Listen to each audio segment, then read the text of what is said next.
Welcome back to the Jaguar Wright Uncensored podcast, and I am Jaguar Wright.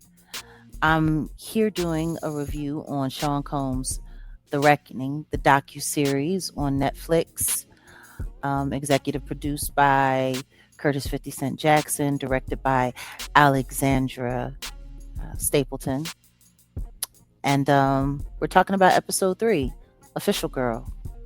This episode was kind of interesting because it skipped all over the place. There's so many women that were affected by this man and his behavior and the things that he inherently just imposed on their lives and on the world. It opens up with him, 6 days before being arrested back in 2024, and him on the phone with a girl who's, I guess, supposed to be his girlfriend, bragging about, oh, I'm about to drop 200 million and deposit it into the bank, and and he's just sitting there, and she's, oh my God, and he's just being so patronizing. It kind of reminds me of something that he said to one of the Jane Does that didn't testify in the courtroom, Gina Hunn. And she had said on several occasions in the past that when she first, came to his house, he looked at her, he was like, hey, how do you feel? You made it. You're here. How do you feel? Like, he put such a high level of importance on just being allowed to be in his circumference, to be in his space. And he pushed that. He sold that. You'll hear one of the commentators that were talking, old friend of his, saying how he had the ability to change a woman's life overnight. And that's absolutely true, for the good and for the bad. His mother was his archetype. And he tried to shape a lot of the women that he dealt with in her image. You have Misa Hilton, who was the mother of the first child he claimed publicly, Justin. And then after that, you have Kim Porter. He stole her away from Al B. Shore. And, even though there was some overlap there, he continued to make this journey of just running through women. You've got J-Lo, you've got Sarah, who was, someone who used to date Tupac. You've got Cassie, and then the employees. You've got the Aubrey O'Days, and you've got the Dawn Richards, and then you have the women whose lives he destroyed, like Joy Dickinson Neal, like Natanya Rubin. Changed all of their lives overnight, didn't he? It's true on so many different levels. It's almost jarring,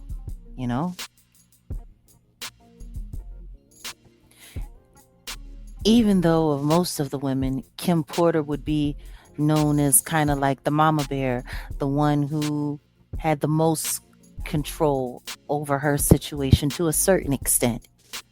You'll hear the bodyguards talk about they heard her being roughed up. They might have never seen it. No one ever really saw anything, but they heard a lot of things. And then you'll hear, other people that were around. Another woman, Kalina Harper, who was in Diddy Dirty Money. Just the way she refers to Kim, and Kim was this and Kim was that. But was she really all of these things? She was cheated on just like everyone else. Allegedly, she was beaten on just like everyone else. There are stories of her in group scenarios that were sexually charged and based. There was alcohol around. There was drugs around. It's funny because a lot of people like to make this freak off thing that he was doing seem like it only really happened with Cassie and a select few. Like it wasn't something that he was doing all along. And I don't know how anyone could ever possibly believe that. But to each his own. The one thing that nobody can argue with is control was what he wanted. He wanted absolute control over the people that were in his life. And that didn't matter if you were male or female. He wanted control over everyone. Even when you look at the relationships that he had with artists like Mark Curry and Shine, when you look at what happened with that whole situation, he had them sharing resident quarters at one of his properties. They didn't have control of where they were living. It was his property, and they were there to do what he wanted him to do. Um, it's kind of wild because when you think about the way Mark Curry's career was totally just overlooked or just overshadowed, because most of his career and time at Bad Boy was being spent ghostwriting for Sean Combs. And then you have Shine, who his true purpose was to just be the new Biggie Smalls, to sound like Biggie, to be able to keep that Biggie train going so that he could continue, or when I say he, I mean Sean Combs could continue to keep sucking the life and the energy out of Big's spirit and his presence and what it meant to hip hop. And we all know how that turned out. That Club New York shooting in 1999, that was pretty much the end of Shine's career. 10 years gone. When you hear Mark Curry telling the story about how Shine had an AK and he had a bullet jammed inside, and he's sitting up there. If you don't know how to get the bullet out of the gun, what are you doing with a gun? What were they doing with guns? They were supposed to be artists. Why were they sitting there playing gangster? But that's the wonderful world of rap. We got caught up into this gangster culture, and after the death of Biggie and Tupac, it made the idea of being dangerous more marketable and more accessible. As the money grew, so did his ego, so did his lust for power, so did his need for absolute dominance and control. And you see that as episode 3 starts to unfold. Like I tell you, there's just so much information that they crammed all into this one episode. I'm going to do my best to condense it as best as possible. Plus, you should probably look at it for yourself. Like I said, this is just a review. And the only reason I'm doing it is because I know I have a unique perspective when it comes to all of this as a contemporary of this era, and especially considering the reason why I avoided ever doing business with or having anything to do with Sean, Puffy, Diddy, Combs, whatever you want to call him. 1999 was a really, really, really dangerous year in the Bad Boy crew, in the Bad Boy camp. You had the Nas video that created the stir and the upset between Puffy and Steve Stout, who was viciously attacked and brutalized over a music video. And he made all that go away with $500,000. And Steve Stout was begging the DA to not press any charges. And then, if that wasn't bad enough, turns around and boom, Club New York shooting. And this was the instance where my sister in Christ and someone who I do consider a good friend, Natanya Rubin, was injured. She sustained gunshot wounds to her face. And, just the miracle of her still being alive and functioning and thriving in her life after all of these years. From that moment, a moment that would have claimed so many other people's lives, that God had his hand on her. Because the devil that lives in Diddy wouldn't have thought twice if she never took another breath, in my opinion. That whole situation, the whole deck was stacked. You got this hip-hop detective who allegedly was working for Diddy and helping fix cases for Diddy, making it possible for him to stay on the street, even though he was supposed to be one of New York's finest, and patrolling in the hip-hop squad to keep the public safe from any crazy rah-rah that was coming from the so-called rap community. You've got Johnny Cochran as his lawyer, Mr. If it don't fit, acquit. He was throwing so much money at the situation. You got fans outside the courtroom, free Puffy, free Puffy. It was just, it was a complete and utter shit show. And he got off, and Shine was there to take the fall.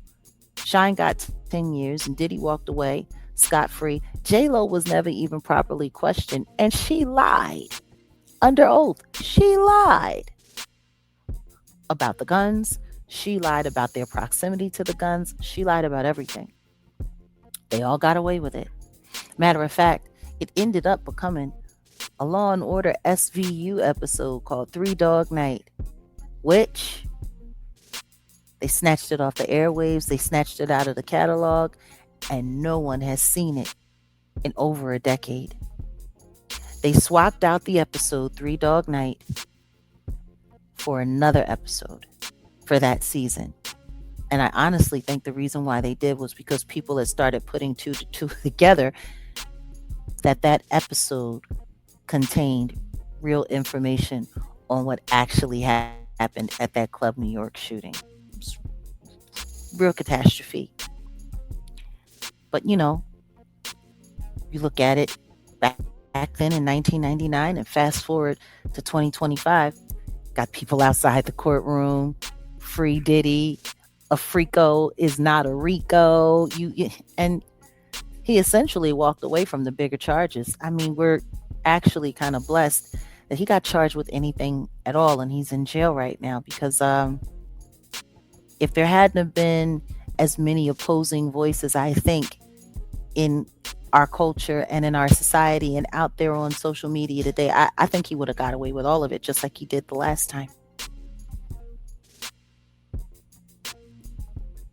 But after all of that chaos and hoopla and craziness, people wanted to jump ship. Not even his good friend, his childhood friend who he grew up with, Tim Dog, who went from, him and his mom living downstairs in the house to working with him at Uptown Records to going and working with him at Bad Boy. Not even Tim Dog could stick around anymore. And, you would think that when you lose so many people around you because of the kind of environment you've created, that would be enough to say, hey, maybe this doesn't work. But that's not Diddy. That's not Sean Combs. He tripled down and decided to take his show to television. And here comes the era of making the band and him really moving into his role as a hip-hop entrepreneur and fueling people with tales of greed and success and excessive wealth and being the guy that everyone comes to become famous. Making the Band was probably one of the ugliest displays of so-called talent searching that I've ever seen in my life. The abusive manner in which he talked to them, the way he treated them, the way he made them jump through hoops, that whole stunt with making them walk to Brooklyn for cheesecake, having them wash his car and telling them this is what you have to do to become famous. This is what you have to do to be me. You got to do this. You got to go above and beyond the call of duty. And these people bought into it. When you look at Danity Kane and you look at Dawn and you look at Aubrey and the rest of the girls, when you look at Day 26, when I think about that interview that they did with Vlad, the way that Q broke down crying, I also didn't understand that part either when it came to this documentary. Like a good share of us, we saw when Q broke down from Day 26, talking about what happened to him and him being drugged and him never being the same again. It's funny. Did he change his life overnight too? None of that was included in this documentary. And that's what I mean when I say it was heavily sanitized. And I think there's a lot of people that are out there saying that and pointing that out. And that's why they're now talking about a part 2 or more episodes or more footage, because I think they're realizing that people are catching on, that there's a lot left out. There's too much left out. And it's crazier because even with all that they left out, he still looks like the devil. Like, that goes to show you exactly how wild this dude is. That even when you severely edit it and you pull back a lot of details and hold back a lot of things, it doesn't change the fact that he looks exactly like the devil that I've always said that he is. It's just the pain over and over and over again watching it. And then to know that they went through all of this crap to sign terrible contracts that would ensure that they would make no real money off of anything that they did. Like, when you think about just before all hell broke loose and Cassie filed her lawsuit while he was going after, the liquor company Diageo, when he did that hollow show of benevolence and said, I'm giving all my artists all of their royalties back, after he had milked them dry and they weren't worth anything. They had no ability to make any money. So not only did you rob them once, but then you try to pretend like you're doing something good to make up for all of the wrong that you did, and it's still not worth anything. Nothing. They probably will make more money off of doing commentary and interviews than they will off of the music that they made as bad boy artists. It really is kind of sickening. It's disgusting. And don't get me wrong, Bad Boy's not the only label to ever take advantage of an artist. But to do it as publicly as they did it, as brazenly as they did it, they were the worst, in my opinion. They were the worst. Yet, no matter how bad it was, you still have artists that were dying to sign to that label, dying to sign to that brand, because just being a part of Bad Boy was going to change their life. To hear Babs Bunny say, I took this to a lawyer. The lawyer told me they're offering you fame, but no fortune. Your lawyer told you were going to get robbed in this entire process. And her response was, I signed it because it's Bad Boy. She didn't sign it because it was Bad Boy. She signed it because she didn't believe she was going to be able to get famous anywhere else or in any other way. Like, it's that control factor, the way he beat down on their minds, the way that he ruined their self-confidence. When, as an artist myself, when you really believe in yourself, you're not going to sell yourself short. You're not going to sell yourself out. You're just going to keep fighting until you finally get the deal that you know you deserve. These people, because of the way that they were ushered in, because of the television show and all of the instant fame and the instant accolades and seeing themselves in this great light, like, it made it impossible for them to see that they could do it without him, that they could do it on their own. They were locked in. The devil had them right in the palm of his hand. And, as the story continues, they start talking about Aubrey O'Day. They get into her and her very, very, very nasty relationship with Sean Combs. You need to see it for yourself, because I don't think I can accurately describe or explain what she shows in her interview.